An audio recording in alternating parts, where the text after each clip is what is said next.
Hello friends, நாம் இந்த வீடியோவில் என்ன பார்க்க போகிறோன்னா, நம்ம குழந்தைங்களோட ட்ரெஸ்ஸை எப்படி டீக்ளட்டர் பண்ணுறதுன்ற வீடியோ கீழே ஒரு சிஸ்டர் கமெண்ட் பண்ணியிருந்தாங்க. நம்ம வீடு ஷிஃப்ட் பண்ணுறப்ப எப்படி நம்மளோட துணியை வந்து பேக் பண்ணி எடுத்துகிட்டு போய் ஷிஃப்ட் பண்ணுறதுன்னு கேட்டாங்க. அவங்க வந்து ஒரு மூட்டையாக வந்து கட்டிட்டு போகணுன்னு சொன்னாங்க. அப்படி கட்டிட்டு போகிறது பார்த்திங்கன்னா பிரச்சனை கிடையாது, ஈஸி தான். எல்லா துணியும் ஒரே தான் வந்து நம்ம எடுத்து போட்டு 2 மூட்டை 3 மூட்டை அந்த மாதிரி தான் கட்டுறதுக்கு வரும். மொத்தம் வீட்டில் இருக்க எல்லாரோடைய துணியும் சேர்த்தேவும். ஆனால் அப்படி பண்ணுறதுனால நமக்கு தான் வேலை வந்து அதிகமாகும். ஏன்னா ஏற்கனவே நம்ம கப்போர்டில் பார்த்திங்கன்னா துணிகள் எல்லாத்தையுமே வந்து நம்ம நீட்டாக தான் அடுக்கி வச்சுருப்போம். நீட்டாக இல்லாட்டினாலும் நம்ம எல்லா துணிகளையுமே மடித்து தான் வச்சுருப்போம். அயன் பண்ண வேண்டிய துணிகளை அயன் பண்ணி வச்சுருப்போம், இந்த மாதிரி தான் வச்சுருப்போம். ஆனால் நம்ம மூட்டையாக அப்படியே எடுத்து போட்டு கட்டிட்டு போகிறப்ப அந்த நம்ம மடித்து வச்ச துணி, அயன் பண்ண துணி எல்லாமே என்ன ஆயிருக்குன்னா கசங்கி போயிருக்கும். அந்த மாதிரி இருக்காமல் நாம் எப்படி நம்மளோட துணியை நீட்டாக பேக் பண்ணி எடுத்துகிட்டு போகிறோம்ன்றது தான் இந்த வீடியோவில் பார்க்க போகிறோம். அதுக்கு நான் பார்த்திங்கன்னா வீட்டில் இருக்கக்கூடிய கட்டப்பை, அப்புறம் ஷாப்பிங் போகிறப்ப கொடுக்கக்கூடிய பை எல்லாத்தையும் எடுத்து வச்சுருக்கேன். அது இல்லாமல் கைலி பார்த்திங்கன்னா எல்லா துணியும் பேக் பண்ணால் ஈஸியாக இருக்கும், ஆனால் கொஞ்சம் துணி தான் வைக்க முடியும். அப்புறம் இந்த மாதிரி ஜிப் வச்ச இந்த பேக் தான் எடுக்க போகிறேன். இதெல்லாம் வச்சு எப்படி வந்து நம்ம வந்து நம்மளோட ட்ரெஸ்ஸை பேக் பண்ணி எடுத்து நீட்டாக கொண்டு போகிறது, இதை எடுத்துகிட்டு போக கொஞ்சம் சிரமமாக தான் இருக்கும். ஏன்னா இத்தனை பைகளை நம்ம வந்து எடுத்து வைக்கணும். இந்த மாதிரி சின்ன சின்ன பேக்ஸ் இருந்தாலும் எடுத்து வச்சுக்கோங்க. அது வந்து ரொம்ப யூஸ்ஃபுல்லாக இருக்கும் இந்த மாதிரி பேக்ஸ் எல்லாம். வாங்க இப்போ வீடியோக்குள்ளே போய் எப்படி பேக் பண்ணுறதுன்னு பார்க்கலாம். ஃபஸ்ட்டு நான் வந்து என்னோடய டெய்லி வேர் சுடிதார்ஸ் மட்டும்தான் ஃபோல்ட் பண்ண போகிறேன். என்னோடய கபோர்டில் பார்த்திங்கன்னா அடிக்கடி கலையிறது பார்த்திங்கன்னா என்னோடய சுடிதார்ஸாக மட்டும்தான் இருக்கும். ஏன்னா அதை டெய்லி யூஸ் பண்ணக்கூடியதுனால என்ன ஆச்சுதுன்னா அடிக்கடி வந்து கலைய ஆரம்பிச்சிரும். இப்போ வந்து நான் வந்து அதில் எது வேணும் வேணான்றதை வந்து ஃபஸ்ட்டே நம்ம வந்து வீடு ஷிஃப்ட் பண்ண போகிறோன்னா நம்மளுக்கு ஈஸியாகிடும் டீக்ளட்டர் பண்ணுறதுக்கு. ஏன்னா நம்ம வந்து துணிகளை எடுத்து வைக்கும் போதே பார்த்திங்கன்னா எது வேணும் வேணான்றதை வந்து நம்ம வந்து பிரித்து எடுத்துக்கலாம். எடுத்து பிரிக்கும் போதே டாப்ஸ் தனியாக, ஃபேண்ட்டு தனியாக, 3 பீஸ் செட் தனியாக, இந்த மாதிரி பிரிச்சுக்கோங்க. ஷால் தனியாக, எல்லாத்தையும் தனித்தனியாக பிரித்து உங்களுக்கு நீங்கள் எப்படி ஃபோல்ட் பண்ணி உங்களுக்கு கம்ஃபர்டபுளாக இருக்குமோ அது மாதிரி ஃபோல்ட் பண்ணி வச்சுக்கோங்க. நான் டெய்லி யூஸ் பண்ணுறதை பார்த்திங்கன்னா என்னோடய கம்ஃபர்டபுளுக்கு தான் மடித்து வைப்பேன் பார்த்துக்கோங்க. ஆனால் அதே மாதிரி பார்ட்டி வியர், சாரீஸ் இதெல்லாம் பார்த்திங்கன்னா கரெக்டாக ஃபோல்ட் பண்ணி கலையாத மாதிரி தான் வச்சுருப்பேன். இப்போ நம்ம இந்த துணிகள்லாம் தனித்தனியாக மடித்து எடுத்து வச்சு இப்போ பார்த்திங்கன்னா என்னோடய ட்ரெஸ் எல்லாத்தையுமே வந்து நான் வந்து ஃபோல்ட் பண்ணி வச்சுட்டேன். அடுத்து கட்டப்பையில் பார்த்திங்கன்னா கரெக்டாக ஃபஸ்ட்டு நான் என்னோடய டாப்ஸை தான் வைக்க போகிறேன்.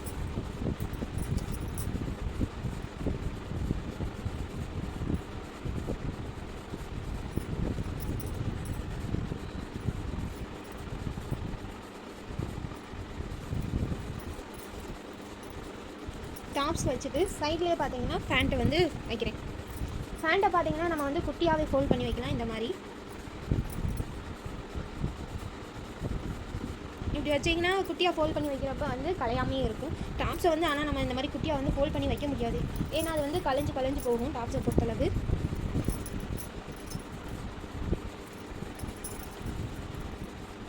எல்லார் வீட்லேயுமே கண்டிப்பாக தமிழ்நாட்டில் பார்த்திங்கன்னா முக்கால்வாசி பேர் வீட்டில் கட்டப்பை தான் இருக்கும். ஒரு சில பேர் தான் அந்த கட்டப்பை வந்து யூஸ் பண்ணாமல் இப்போ கிளாத் பேக்குக்கு மாறிடுவாங்க. இப்போ வந்து என்கிட்ட இருந்த ஃபேண்ட்டு டாப் எல்லாத்தையும் வச்சாச்சு. அடுத்ததாக பார்த்திங்கன்னா ஷாலையுமே வந்து நம்ம என்ன பண்ணலாம்னா ஃபேண்ட்டை மடித்த மாதிரியே குட்டி குட்டியாக வந்து ஃபோல்ட் பண்ணி வைக்க முடியும்.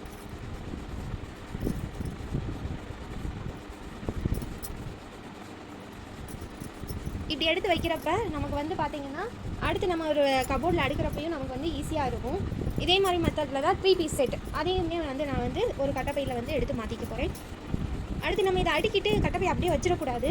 இந்த 2 குச்சி இருக்கு இல்லையா, இந்த 2 குச்சியை வந்து நம்ம வந்து ஒரு கயிறு போட்டு கட்டிக்கிட்டோன்னா நம்மளோட ட்ரெஸ்ஸு வந்து வீடு ஷிஃப்ட் பண்ணும்போது எப்படியும் நம்ம வந்து வண்டியில் தான் வச்சு எடுத்துகிட்டு போவோம். அப்போ வந்து ஷிஃப்ட் பண்ணுறவங்க பார்த்திங்கன்னா அப்படியே தூக்கி போட்டுவாங்க. அப்படி தூக்கி போடுறப்போ வந்து நம்ம ட்ரெஸ்ஸு வந்து மிஸ் ஆகாமல் இந்த கட்டப்பைக்குள்ளேயே வந்து அப்படியே வந்து இருக்கும். இப்போ வந்து பார்த்திங்களா என்னோடய ட்ரெஸ்ஸு எல்லாத்தையுமே டெய்லி வேர் உள்ளதான். ஆனால் கபோர்டில் எடுக்கும்போது நமக்கு ஒரு ரேக்கே வந்து ஃபுல்லாக வந்தாலே ஆயிரும். ஆனால் நம்ம குட்டி குட்டியாக ஃபோல்ட் பண்ணனால பார்த்திங்கன்னா இந்த கட்டப்பைக்குள்ளேயே வந்து அடங்கிருச்சு. இந்த மாதிரி அடுக்கிறப்ப நம்மளுக்கு நிறைய துணியை வந்து ஒரு சிங்கிள் கட்டப்பைக்குள்ளேயே வந்து நம்ம வந்து அடிக்கிற முடியும். நம்ம டெய்லி வேர் வந்து அடிக்காச்சு. அடுத்தது பார்த்திங்கன்னா சாரீஸை வந்து நான் இந்த மாதிரி கவர்ஸில் தான் வந்து பேக் பண்ணுறேன். இல்லைன்னா இதே மாதிரி கட்டப்பையிலையும் நம்ம வந்து பேக் பண்ணி வைக்கலாம்.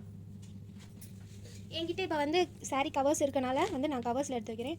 நான் வந்து இந்த சாரீ கவரில் பார்த்திங்கன்னா பீரோவில் வந்து அடுக்கி வச்சுருந்தேன். ஆனால் எனக்கு வந்து அது வந்து கம்ஃபர்டபுளாக இல்லை. இந்த இந்த ஜிப்லாக் கவரில் வந்து வைக்கிறதுக்கு வந்து நானும் 1 இயர் வச்சு பார்த்தேன். ஆனால் எனக்கு அவசரத்துக்கு சாரீஸ் ஃபங்க்ஷன் போகிறப்ப எப்போயா தான் எடுப்போம். அது கட்டுறப்ப எனக்கு வந்து கொஞ்சம் வந்து கம்ஃபர்டபுளாக இல்லை எடுத்து கட்டுறதுக்கு. அதனால் வந்து நான் வந்து தனித்தனியாகவே எப்பயும் போல் துணி எடுக்கிற மாதிரி அடுக்கி வச்சாச்சு. இப்போ பார்த்தீங்கன்னா இந்த மாதிரி சாரீஸ் கவரில் வந்து எல்லாத்தையும் வந்து பேக் பண்ணி வச்சுக்கலாம். அவங்களால எவ்வளோ சாரீஸ் உள்ளே வச்சு கவர் பண்ண முடியுமோ அவ்வளோ சாரீஸ் வந்து உள்ளே வச்சு கவர் பண்ணிக்கலாம். முடிஞ்ச அளவுக்கு இந்த ஒரு கவரில் வந்து ஒரு 10 சாரீஸ் ஆர் 11 சாரீஸ் வந்து வைக்கலாம். அதே டிசைனர் சாரீஸாக இருந்தால் பார்த்தீங்கன்னா நம்மளால் வந்து ஒரு 7 இல்லைனா 8 தான் வைக்க முடியும் இந்த கவரை பொறுத்தளவு. இந்த கவர் எதுக்கு சொன்னேன்னு பார்த்தீங்கன்னா, இந்த மாதிரி நம்மளோட ஃப்ராக் இதெல்லாம் இருக்கும், பார்ட்டி வேர் ட்ரெஸ் எல்லாம், அதெல்லாம் பார்த்தீங்கன்னா நம்ம வந்து எவ்வளோ தான் மடித்து வச்சாலும் நம்ம வந்து எந்த பையில் வச்சாலும் அது வந்து கலைஞ்சிக்கிட்டே இருக்கும். நம்மளுக்கு வந்து எடுக்கும் போது மற்ற துணிகள்லேருந்து கலைஞ்சி போய்கிட்டே இருக்கும். அயன் பண்ணி வச்சாலுமே அது வந்து கசங்கிரும். அதனால் இந்த மாதிரி ஒரு பேக்கில் வந்து நான் வந்து எடுத்து வைக்க போகிறேன். இப்படி வைக்கிறப்போ பார்த்தீங்கன்னா நம்ம அயன் பண்ணி வந்ததுமே ட்ரெஸ்ஸை அப்படியே எடுத்து அதே மாதிரி கவருக்குள்ளே வச்சிட்டோன்னா அது அயன் பண்ண மாதிரியே நீட்டாக இருக்கும். நமக்கும் ஏதாவது ஃபங்க்ஷன் போகிறோம், இப்போ ட்ரெஸ்ஸை வந்து நம்ம வெளியில் எடுத்துகிட்டு போகணும், ஃபங்க்ஷனுக்கு போய் தான் போடணும், ட்ராவல் பண்ணுறோன்ற டயத்தில் நம்ம வந்து அதுக்காக பேக்கிங்காக கவரை வந்து தேட தேவையில்லை. இந்த மாதிரி வந்து நம்ம கவரில் வச்சுட்டோன்னா நம்ம வந்து அப்படியே எடுத்துகிட்டு போய்க்கலாம். இப்போ செட்டாக வந்து சுடிதார்ஸ்லாம் எடுத்துகிட்டு போகிறோன்னா இந்த மாதிரி வச்சு பேக் பண்ணி வச்சுக்கலாம். இது என்ன பண்ணணும்னா, இந்த மாதிரி வச்சுட்டோம், இப்போ நம்ம வந்து வீடு ஷிஃப்ட் பண்ண போகிறோன்னா இது எல்லாத்தையுமே பார்த்தீங்கன்னா இப்போ கட்டை பைக்கில் வச்சுக்கலாம். இப்போ வச்சு நான் என்னோடய ட்ரெஸ் எல்லாத்தையும் காட்டுறேன்.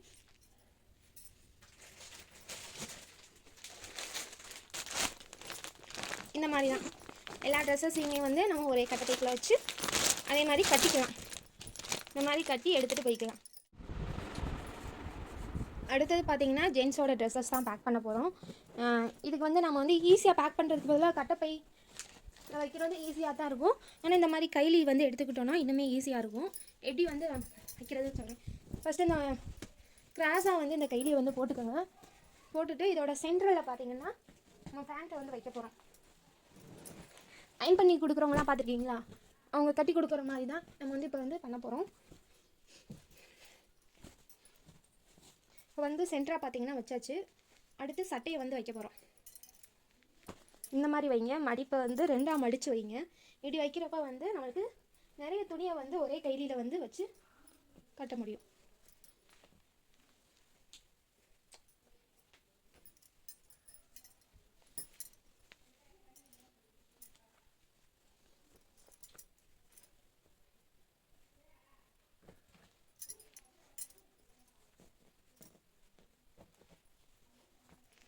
இந்த மாதிரி ஆப்போசிட் டைரெக்ஷனில் வந்து வச்சு வந்து கட்டிக்கலாம். ஃபஸ்ட்டு ஒரு சைடு இருக்க எட்ஜஸை தூக்கி இந்த மாதிரி போட்டுக்கலாம். அடுத்து இன்னொரு சைடு இருக்க எட்ஜையும் எடுத்து இது போட்டுக்கலாம். இப்போ இதை வந்து நம்ம வந்து கட்ட தேவையில்லை. அடுத்து இன்னொரு அடுத்து இருக்கக்கூடிய 2 எட்ஜையும் எடுத்து நம்ம வந்து இப்படி கட்டிக்கலாம். இப்படி கட்டுறப்ப நமக்கு வந்து ஒரு பாக்ஸ் மாதிரி ஆயிரும். நம்ம வந்து அப்படியே தூக்கி வச்சுக்கலாம், நமக்கு வந்து கலையாது. அவ்வளோதான். ஈஸியாக நம்ம தூக்கி எடுத்துகிட்டு போகவும் ஈஸியாக இருக்கும். இந்த மாதிரி வந்து பேக் பண்ணி வச்சுக்கலாம். இதே மாதிரி வேஸ்ட் இருந்தாலுமே இதே மாதிரி 2ஆக ஃபோல்ட் பண்ணி வந்து நம்ம இதில் வச்சு வந்து ஒன்றா கட்டிக்கலாம். இந்த மாதிரி எல்லார் வீட்லேயுமே கைலி கண்டிப்பாக இருக்கும். நம்ம வந்து இதை வச்சு யூஸ் பண்ணி கட்டிக்கலாம். இப்போ தான் பார்த்தீங்கன்னா மெயின் டாஸ்க்கே வந்து ஆரம்பிக்குது. என்னென்னா கிட்ஸோட ட்ரெஸ்ஸை எப்படி வந்து பேக் பண்ணி எடுத்து ஷிஃப்ட் பண்ணுறதுன்னு. நான் ஆல்ரெடி சொல்லியிருந்தேன்ல, இந்த மாதிரி கிராண்டான ட்ரெஸ், ஃப்ராக்ஸ் இதெல்லாம் மாதிரி இந்த மாதிரி கவரில் வந்து பேக் பண்ணி வைங்கன்னு சொன்னேன். அப்படி வைக்கிறப்போ வந்து நமக்கு ரொம்ப ஈஸியாக இருக்கும். இந்த மாதிரி வீடு ஷிஃப்ட் பண்ணுற டயத்தில் வெளியில் எங்கேயாவது போகும்போது வந்து நமக்கு வந்து ரொம்ப ஈஸியாக இருக்கும். இதுக்கு நம்ம கவர் வந்து தேடணுன்ற அவசியம் இல்லை. நம்ம ட்ரெஸ் எடுக்கும் போதே வந்து நமக்கு கவரோடு தான் தருவாங்க. இந்த மாதிரி கொடுக்கக்கூடிய கவர்ஸை வந்து நம்ம பத்திரமா வச்சுக்கிட்டாலே போதும். அதுவும் இல்லாமல் மஞ்சப்பை, குட்டி பைகள்லாம் இப்போ வந்து ஃபங்க்ஷன்ஸில் வந்து கொடுக்குறாங்க. அப்படி இருக்கிறப்ப நம்ம வந்து அதெல்லாம் வந்து யூஸ் பண்ணிக்கலாம். நான் பார்த்தீங்கன்னா ஆல்ரெடி வந்து கிராண்டான ட்ரெஸ்ஸை எல்லாத்தையுமே வந்து ஒரு கவரில் தான் போட்டு பேக் பண்ணி வச்சுருந்தேன். ஸோ எனக்கு வந்து அதை வந்து மடிக்க தேவையில்லை. நான் அதை அப்படியே என்னோடய ட்ரெஸ்ஸை எப்படி பேக் பண்ணி கட்டப்பையில் எடுத்து வச்சினோம் அதே மாதிரி ஈஸியாக எடுத்து வச்சிடலாம். இப்போ மீதி இருக்கக்கூடிய துணிகளை மட்டும்தான் நான் வந்து எடுத்து வைக்கணும். இதுலேயும் பெரிய டாஸ்க் என்னென்னா இந்த குட்டி துணிகளை வந்து மடித்து வைக்கிறது தான் பெரிய டாஸ்க். இப்போ வந்து கவர் போட்டுக்கலாம். இந்த ட்ரெஸ்ஸுக்கு வந்து கவர் வந்து இருந்துச்சு, ஆனால் நான் வந்து துவைக்கிறப்ப அந்த கவரை வந்து மிஸ் பண்ணிட்டேன். ஸோ நான் இப்போ வந்து இந்த ட்ரெஸ்ஸை வந்து உள்ளே வந்து மடித்து வைக்க போகிறேன். இந்த கவர் வந்து பெருசாக இருக்கனால கடைகளில் எப்படி மடிப்பாங்களோ அதே மாதிரி தான் நம்ம இப்போ வந்து மடிக்க போகிறோம். குட்டி கவராக இருக்கிறப்ப நம்ம வந்து இதை வந்து குட்டியாக தான் ஃபோல்ட் பண்ணி வைக்கணும். ஸோ இது வந்து இந்த கவர் வந்து கொஞ்சம் பெருசாக இருக்கனால நம்ம கடைகளில் மடிக்கக்கூடிய மாதிரியே வந்து இந்த ட்ரெஸ்ஸை வந்து மடித்து உள்ளே வைக்கணும். அப்படி வைக்கிறப்ப நமக்கு வந்து அது ஈஸியாக இருக்கும். இடமும் வந்து மிச்சமாகும்.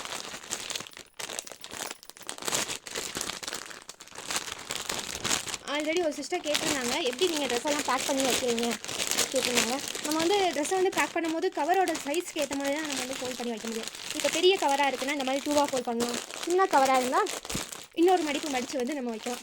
இப்படி வைக்கிறப்ப ஒன்றோட ஒன்று மேலே வைக்கிறப்ப பார்த்தீங்கன்னா, இப்போ இந்த ட்ரெஸ் எல்லாம் பார்த்தீங்கன்னா கபோர்டில் வைக்கிறப்ப நிறைய இடத்த வந்து ஆக்குபை பண்ணும். அப்படின்றப்ப வந்து நம்மளுக்கு வந்து ட்ரெஸ்ஸு மற்ற நிறையா குழந்தைகளோட ட்ரெஸ்ஸு பார்த்திங்கன்னா நம்மளோட ட்ரெஸ்ஸை விடவே நிறையா இருக்கும். ஏன்னா அவங்களுக்கு தான் நம்ம வந்து ட்ரெஸ் எடுக்க மாட்டோம், ஆனால் நம்ம கூட இருக்கவங்க வந்து குழந்தைகளை வந்து வந்து நிறையா ட்ரெஸ் எடுத்து கொடுப்பாங்க. அப்படின்றப்ப ட்ரெஸ் சேர்ந்துக்கிட்டே இருக்கும். நம்ம எடுக்க போகிறோன்னா நம்மளுக்கு குழந்தைகளுக்கு என்ன ட்ரெஸ் வேணும் வேணான்றதை பார்த்து எடுப்போம். அதே இதை நம்ம ரிலேஷன்ஸில் யாராவது எடுத்துகிட்டு வராங்கன்னு பார்த்தீங்கன்னா அவங்க வந்து இந்த மாதிரி பஸ்ஸு குழந்தைகளை போட்டு பார்க்கும்போது ரொம்ப அழகாக இருக்கணும் அப்படின்னு நினச்சி வந்து எடுப்பாங்க. நாம் பார்த்தோம்னா அவங்களோட கம்ஃபர்டபுளை பார்த்து தான் எடுப்போம். இப்படி வைக்கிறப்ப இந்த கவரில் வைக்கிறப்ப நமக்கு வந்து வைக்கும்போது கொஞ்சம் கஷ்டமாக இருக்கும் உள்ளே வைக்கிறப்ப. ஏன்னா நம்ம எப்போயாவது ஒரு தடவை தான் கவருக்குள்ளே போட்டு வைப்போம். கடைகளில் பார்த்தோம்னா அவங்க அதே வேலையாக இருக்கனால டக்குன்னு வச்சுருவாங்க. நம்ம இதை வைக்கிறப்ப கொஞ்சம் சிரமப்பட்டாலும் நமக்கு வந்து இடத்த பார்த்திங்கன்னா கம்மியாக தான் பிடிக்கும். அப்போ நம்ம வந்து நிறைய ட்ரெஸ்ஸஸ் வந்து நம்ம வந்து அரேஞ்ச் பண்ணி வைக்க முடியும். இந்த மாதிரி வைக்கிறப்போ வந்து நம்ம வந்து நிறைய ட்ரெஸ்ஸை வந்து வச்சுக்கலாம். இப்போ பார்த்திங்கன்னா நம்ம கவரில் எடுத்து வைக்க வேண்டிய ட்ரெஸ்ஸஸ் எல்லாத்தையுமே எடுத்து வச்சாச்சு. அடுத்ததாக பார்த்திங்கன்னா பனியன் ட்ரெஸ், வெளியில் போனால் போடக்கூடிய ட்ரெஸ்ஸு, டவுசர்ஸு, ஜட்டி, இதுகள்லாம் பார்த்திங்கன்னா தனித்தனியாக வந்து எடுத்து வைக்க போகிறோம். முடிஞ்ச அளவுக்கு குழந்தைகளோட துணியை குட்டி குட்டியாக மடிக்க பாருங்கள், ரஃப்யூஸ் ட்ரெஸ்ஸஸை. அப்படி பண்ணுறப்போ வந்து நமக்கு வந்து நிறைய இடம் கிடைக்கும். என்னோடய கிட்ஸ் பார்த்திங்கன்னா இப்போ ஸ்கூல் போக ஆரம்பிச்சிட்டாங்க. அதிகமாக அவங்க யூஸ் பண்ணுற ட்ரெஸ்ஸஸ் பார்த்திங்கன்னா இந்த பனியன் கிளாத் தான். இந்த ஃப்ராகு இது மாதிரிலாம் வந்து இப்போ வந்து அவங்க விரும்புகிறது கிடையாது. ஆனால் நம்மக்கிட்ட நிறையா இருக்கும், போட சொல்லி நம்மளும் ஃபோர்ஸ் பண்ண முடியாது. அந்த டயத்தில் அவங்களுக்கு வந்து அதை வந்து ஒரு நாள் எடுத்து போட்டு பாருங்கள், அவங்க கம்ஃபர்டபுளாக ஃபீல் பண்ணுறாங்களான்னு பாருங்கள். அப்படி ஃபீல் பண்ணாதுன்னா யாருக்காவது டொனேட் பண்ண முடியும்னா டொனேட் பண்ணிடுங்க, இல்லைன்னா அதை வந்து டிக்ளேட்டர் பண்ணிடுங்க. நம்ம அவங்களுக்காக எடுத்தோம் ஆசையாக அதை போடுவாங்கன்னு நினச்சி நம்ம வச்சுக்கிட்டே இருந்தோம்னா அதை வந்து அவங்க கடைசி வரைக்கும் போட மாட்டாங்க. எனக்கு தெரிஞ்ச வரைக்கும் என்னோடய கிட் பார்த்திங்கன்னா இந்த ட்ரெஸ்ஸெல்லாம் வந்து பல தடவை போட்டிருக்காங்க. இது வந்து அவங்களுக்கு கம்ஃபர்டபுளாக இருக்கும். அதனால் வந்து இதை வந்து நிறைய போடுவாங்க. அதே மாதிரி இந்த ஃபேண்ட்டெல்லாம் பார்த்திங்கன்னா போட மாட்டாங்க, கம்ஃபர்டபுளாக இருக்காது அவங்களுக்கு வந்து. அதனால் வந்து இதெல்லாம் எப்போயாவது ஒரு தடவை கம்பல் பண்ணி போடுற மாதிரி இருக்கும். அப்படி போட்டாலுமே அவங்களுக்கு வந்து கம்ஃபர்டபுளாக இருக்காதனால நான் அதெல்லாம் பார்த்திங்கன்னா டீக்ளட்டர் பண்ண போகிறேன். ஆனால் அந்த டாப் பார்த்திங்கன்னா உங்களுக்கு பிடிக்கும். இதை எப்படி மேட்ச் பண்ணுறதுன்னு பார்த்திங்கன்னா நம்மக்கிட்ட இருக்கக்கூடிய ஸ்கர்ட் இருந்தால் வந்து நம்ம மேட்ச் பண்ணலாம். இல்லாட்டினா வந்து ரஃப்யூஸுக்கு ஏதாவது ஒரு ஃபேண்ட் போட்டு மேட்ச் பண்ணி வந்து நம்ம வந்து போட்டுக்கலாம். இந்த மாதிரி தான் பண்ண முடியும். இல்லைனா நம்மளால் வந்து அதை யாருக்காவது டொனேட் பண்ண முடியும்னா சேர்ந்தே வந்து டொனேட் பண்ணிடலாம், ஃபேண்ட்டு சட்டை சேர்த்தே மாதிரிக்கு. தனித்தனியாக வந்து நம்ம வந்து பிரித்து வச்சுக்கலாம். அவங்க போடக்கூடிய ட்ரெஸ்ஸஸ் தனியாக, போடாத ட்ரெஸ்ஸஸ் தனியாக. கடைசி 3 மாதத்தில் குழந்தை நம்மளோட ட்ரெஸ்ஸஸ் பார்த்திங்கன்னா டிக்ளேட்டர் பண்ணும்போது ஒரு 6 மந்த்துக்கு நம்ம யூஸ் பண்ணாமல் இருந்தால் அதை வந்து டிக்ளேட்டர் பண்ணலாம். ஆனால் குழந்தைங்க வந்து வேகமாக வளர்கிறனால ஒரு 3 months ஒன்ஸ் அவங்க யூஸ் பண்ணலையா அதை அப்படியே டிக்ளேட்டர் பண்ணிடுங்க. அடுத்து வந்து அவங்களுக்கு வந்து ட்ரெஸ்ஸஸ் வந்து சேர்ந்துக்கிட்டே இருக்கும். இப்போ பார்த்திங்கன்னா இதெல்லாம் நல்லா இருக்குது, ஆனால் பட்டன்ஸ் இல்லை. பட்டன் இல்லாதனால வந்து அவங்களுக்கு போட முடியாது. அப்போ இந்த மாதிரி ட்ரெஸ்ஸஸ்லாம் வந்து நம்ம டிக்ளேட்டர் பண்ணணும், இல்லைனா பட்டன் வச்சு கொடுக்கணும். கிட்ஸோட ட்ரெஸ்ஸை வந்து மடித்து வச்சுட்டு இருக்கும் போதே அதோட பையில் வந்து கரெக்டாக வச்சிடணும். கிட்ஸோட ட்ரெஸ்ஸை பொறுத்தளவு கட்டப்பை தான் சேஃப்டின்னு நான் சொல்லுவேன். ஏன்னா நம்ம வந்து மடிப்பு வந்து குலையாமல் அப்படியே இருக்கும். நம்ம இப்போ சாரியில் வந்து மூட்டையாக கட்டி எடுத்துகிட்டு போகிறோம்னாலும் நம்ம வந்து அங்கே போய் வந்து ஃபோல்ட் பண்ணிக்கிட்டு இருக்கணும். அப்போ வந்து நமக்கு டென்ஷன் ஆகும். ஐயோ இதை எப்போயா ஃபோல்ட் பண்ணி எப்போ எடுத்து வைக்கிறது, நம்மளே வீடு ஷிஃப்ட் பண்ண டயர்டில் இருக்கோம், இனி இதையும் எடுத்து வைக்கணுமான்ற ஒரு பெரிய கவலை வந்து நமக்கு வந்துடும். அதே இது நம்ம ஷிஃப்ட் பண்ணுறதுக்கு முன்னாடியே வந்து நம்ம துணிகளை வந்து வேணுன்ற துணிகளை தனியாக, வேணான்ற துணிகளை தனித்தனியாக எடுத்து வச்சிட்டோன்னா நமக்கு வந்து நேரமும் மிச்சமாகும், நம்மளோட மைண்டும் ரிலாக்ஸ் ஆகும். இப்போ நான் வந்து ஃப்ராக் இதெல்லாம் பார்த்திங்கன்னா இந்த கட்டப்பைக்கில் வந்து எடுத்து வச்சுட்டேன். அடுத்தது பார்த்திங்கன்னா இந்த பனியன் கிளாத் எல்லாத்தையுமே வந்து தனித்தனியாக எடுத்து வைக்க போகிறோம். அடுத்த கட்டப்பையில் பார்த்திங்கன்னா அவங்களோட பனியன் கிளாத்ஸ் இதெல்லாம் எடுத்து வைக்க போகிறோம். அதை எடுத்து வைக்கிறப்ப வந்து நம்ம வந்து குட்டி குட்டியாக ஃபோல்ட் பண்ணி வந்து வச்சுக்கலாம்.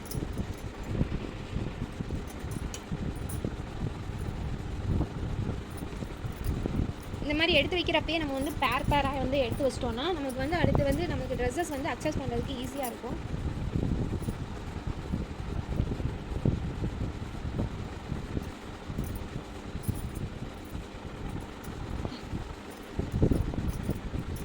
இந்த மாதிரி தான் வந்து நான் வந்து செட்டாக ட்ரெஸ்ஸஸ் எல்லாத்தையுமே வந்து தேவையில்லாத ட்ரெஸ்ஸஸ்னால் டீக்ளட்டர் பண்ணிவிட்டு தேவையான ட்ரெஸ்ஸஸ் மட்டும் எடுத்து வச்சுருக்கேன்.